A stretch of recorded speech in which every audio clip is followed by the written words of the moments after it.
Welcome to VGK Today, presented by MGM Rewards, a daily podcast bringing you an inside look at the Vegas Golden Knights' 2023 Stanley Cup playoff run.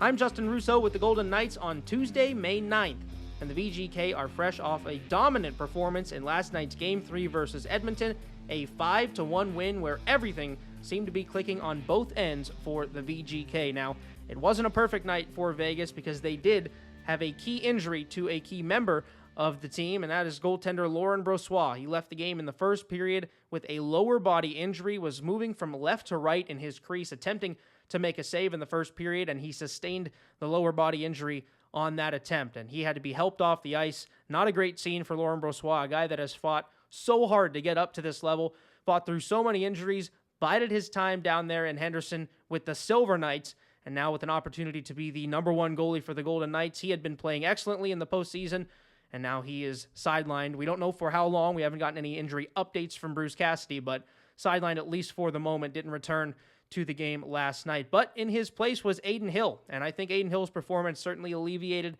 a bit of the sting of Laurent Brossoit's injury because he came in the final 2.5 periods, and he made 25 saves on 25 shots. An excellent performance for Adin Hill, a guy that hadn't seen a full game's worth of NHL action since March, and you look at the 20 minutes he played in the final period of Game 2 and how big, in hindsight, that was for Adin Hill, getting him ready for him to be thrust into the game last night. So Adin Hill comes in relief of Laurent Brossoit, gets 25 saves, and the VGK pick up a 5-1 win. Lots to talk about from Game 3, and thankfully, joining the show today is Dave Goucher to break down that performance with the help of a special guest. Yeah, Justin, I'm sitting in an empty Rogers Place right now. This building was rocking earlier in Game 3, but the Golden Knights really took the crowd out of the building, winning it in pretty convincing fashion. A few things to touch on, and obviously the huge news for the Golden Knights is they lose their number one goaltender, Laurent Brossoit, to injury. Played the first half of the first period and made one save, pushed off to make another save, and needed help getting off the ice. So you can't help but just feel terrible for Brossoit. We know his injury history going back earlier this season. He's been so good for this team down the stretch and into the playoffs, unable to continue, and we'll see what that means for this team. But in Game 3, it meant that Adin Hill came in and was perfect in relief. So good that he could come in and hold the fort for the Golden Knights, who really broke the game open in the second period, scoring 3 times, including they thought they had made it 5-1. The goal got called back. And then 17 seconds later, they did make it 5-1 on a Chandler Stevenson goal that helped really just kind of put this game away for the VGK. So the big guns got it done. Jack Eichel, a 3-point game. Jonathan Marchessault breaks through for his first 2 goals of the playoffs. And another important number, I guess, if you will, 47 seconds. That's the power play time the Golden Knights gave to Edmonton for most of this game. The Oilers got a power play late, but that was about it, and especially against an Edmonton team that has the best power play that we've seen in the NHL in the long history of this game, and scored 5 goals on the power play in the first 2 games of the series, keeping them off the power play and at bay when they briefly get on. It was a big, big part of this win for the Golden Knights. So they're up 2-1 in this series, and I wanted to get kind of a bigger picture thought on this game and on where the Golden Knights might be able to go here as they look for even more success in the playoffs. And I had a chance to sit down with ESPN color analyst Brian Boucher. He worked Game 3 of the series here in Edmonton, and we chatted with the man they call Bouch post-game tonight after the Golden Knights' victory.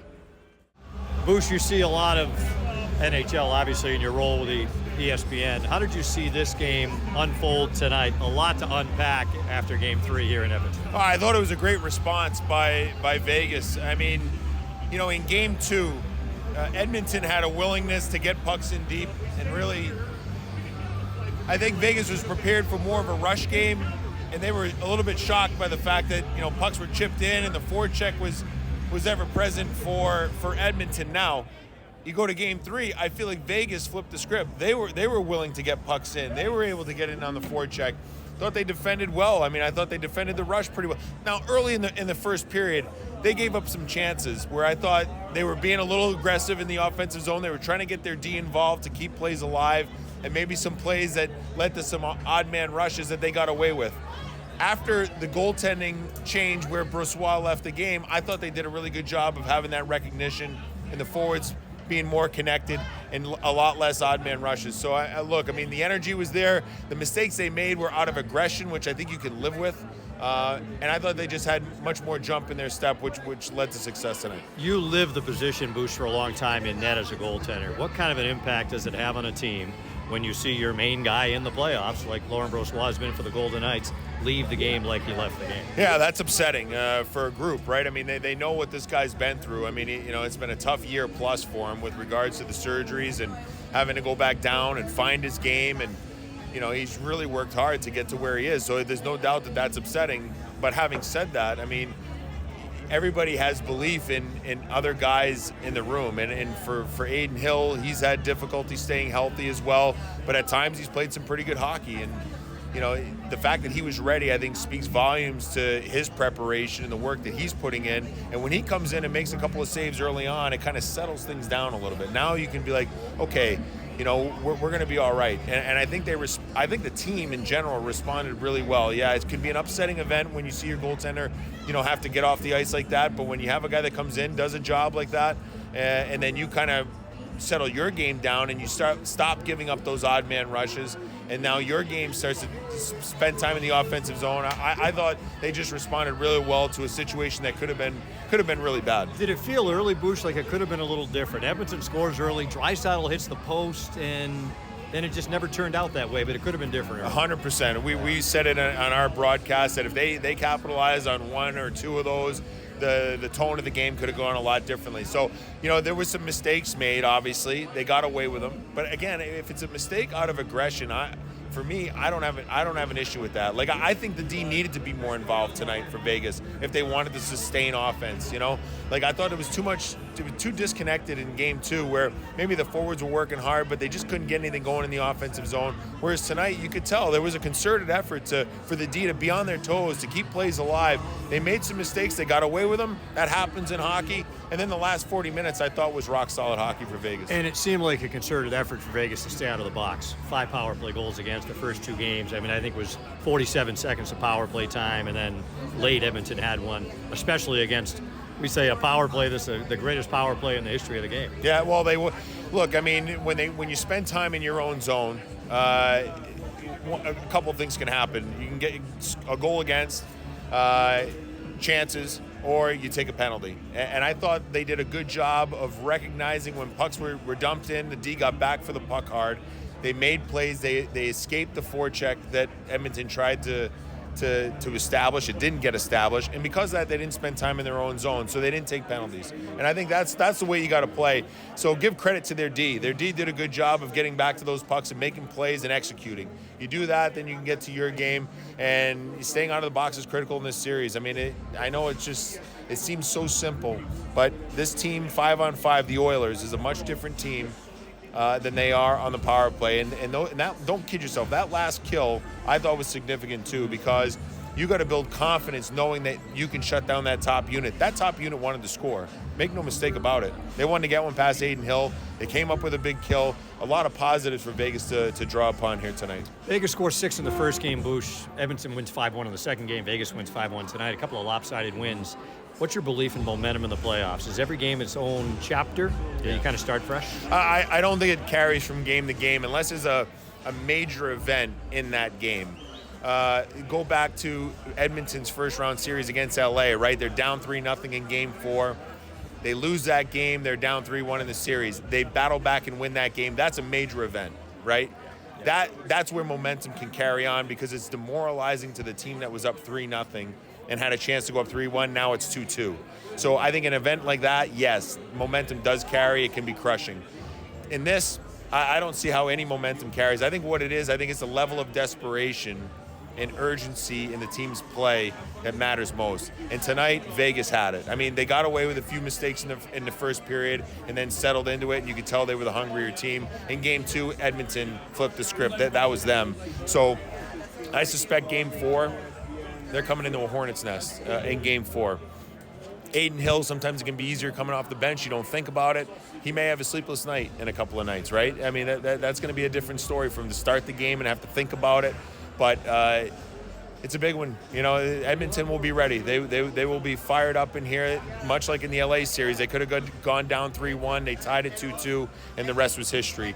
To me, this next game is critical for Vegas. Last one for you, Bush. We see the Golden Knights day to day in Vegas. Obviously, you see them on TV. You see them in the series. Big picture, how this team is built, and how far do you think it might be able to go if everything can kind of fall their way here? Well, if the big boys play the way they did tonight, like I thought Eichel was fantastic. You know, not only offensively, like I thought he did a great job defensively. He was engaged. He was physical when he had to be. I thought he did a great job. Marchessault scoring 2 goals, that's significant to me. Like, it's important that he scores. Their D kept it to the outside tonight. They did a good job. Like, I think this team's depth, it is real. Like, 5-on-5, they're a very good team.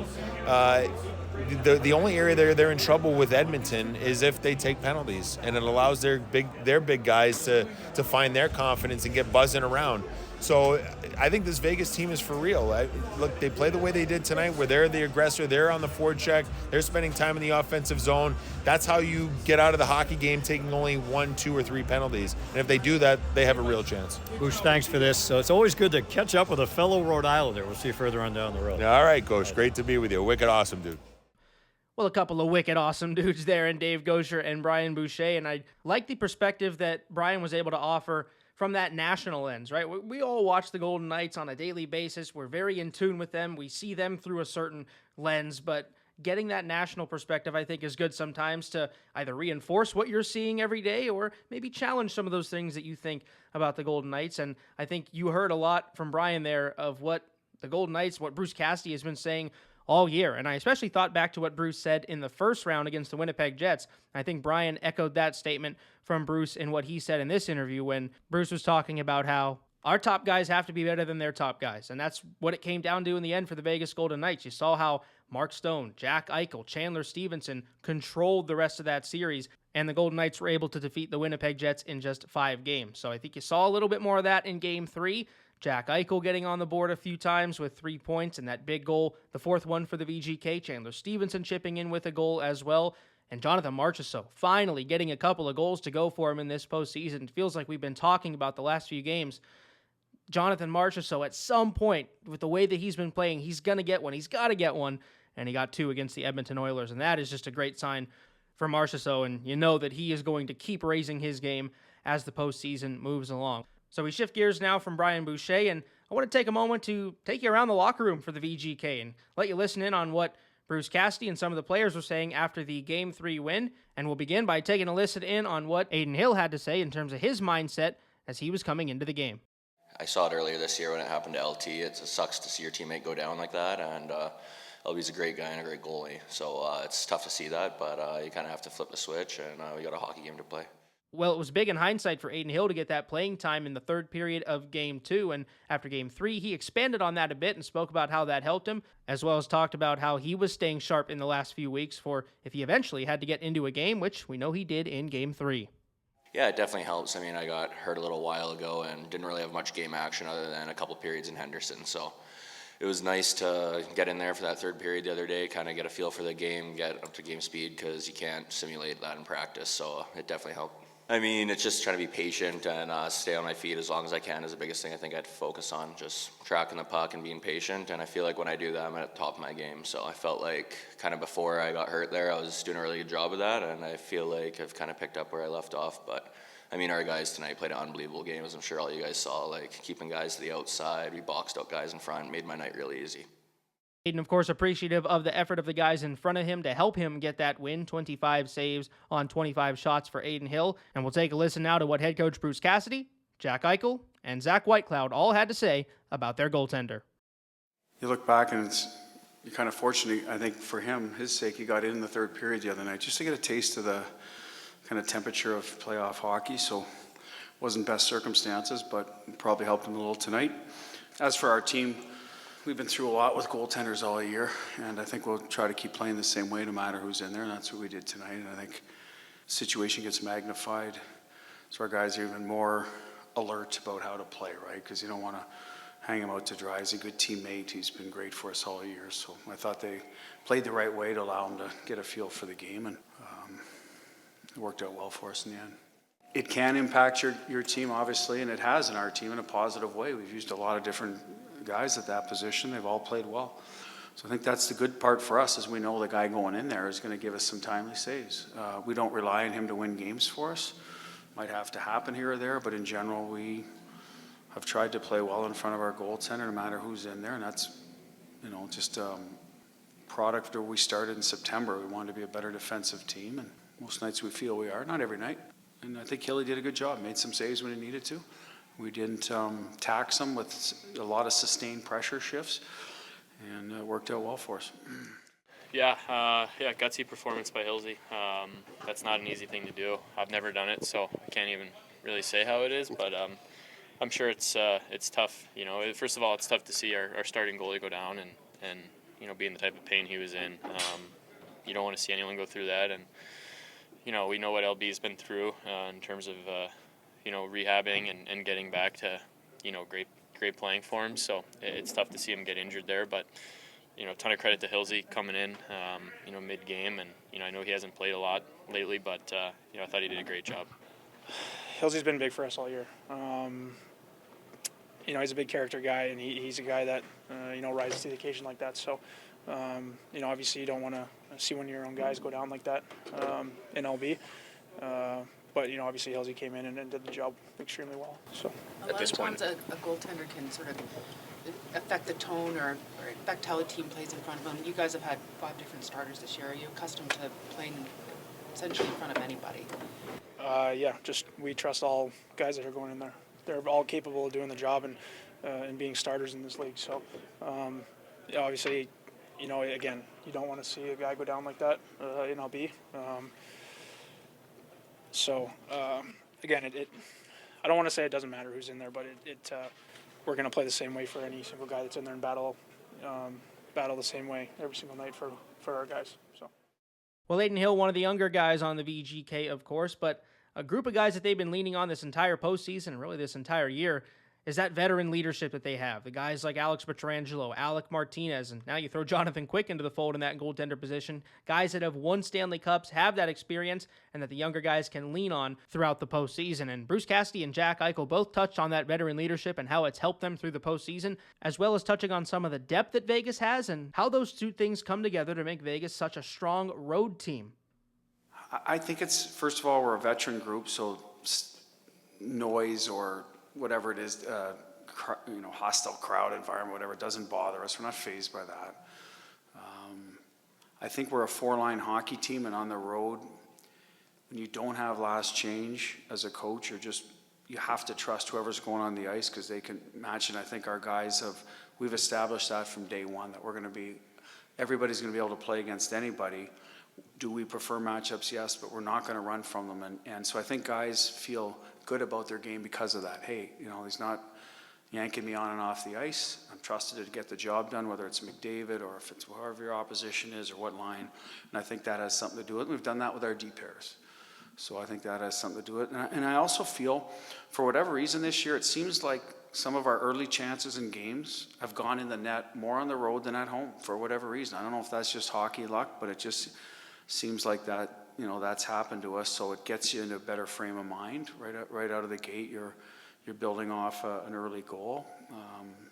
And I don't know, I don't have the stats or the numbers to back that up. It just feels that way this year. Yeah, we just wanted to come out and play our game. Obviously, they got the first goal, and there's some energy in the building. And I thought we did a good job of sticking with our game. We were able to respond quickly, and then, we get one at the end of the first, and come in here feeling good about ourselves, and then we were able to play a good second period and extend our lead. So,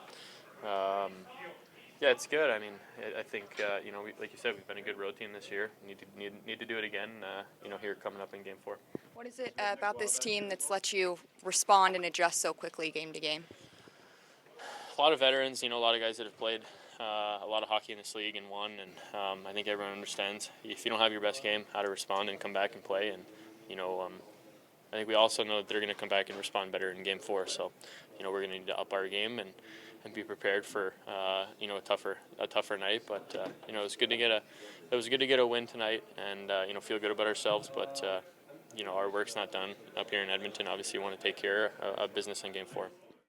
You have to like the mentality from Jack Eichel there, wanting to take care of business in Game 4, already looking ahead, knowing that Edmonton is going to provide a strong counterpunch in Wednesday's Game 4 and that the VGK have to be ready to try and take a 3-1 series lead and hopefully come back to Vegas for Game 5 with that lead and with an opportunity to then take the series and move on to the next round. And with Game 4, of course, on Wednesday, it means Game 5 will be on Friday, and there are still tickets available for Game 5. If you want to come down to the Fortress and cheer on the Knights in person, go to VegasGoldenKnights.com for single-game tickets to Game 5 at T-Mobile Arena. It should be a fun one, no matter what the series is at that point, whether the VGK win or lose Game 4.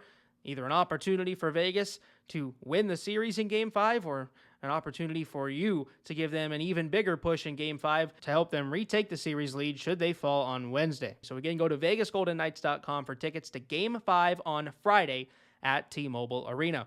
Also take a moment to remind you to subscribe wherever you get your podcasts so you don't miss a moment of the team's quest for the Stanley Cup right here on VGK Today. Justin Russo signing off for episode 23 of VGK Today, presented by MGM Rewards.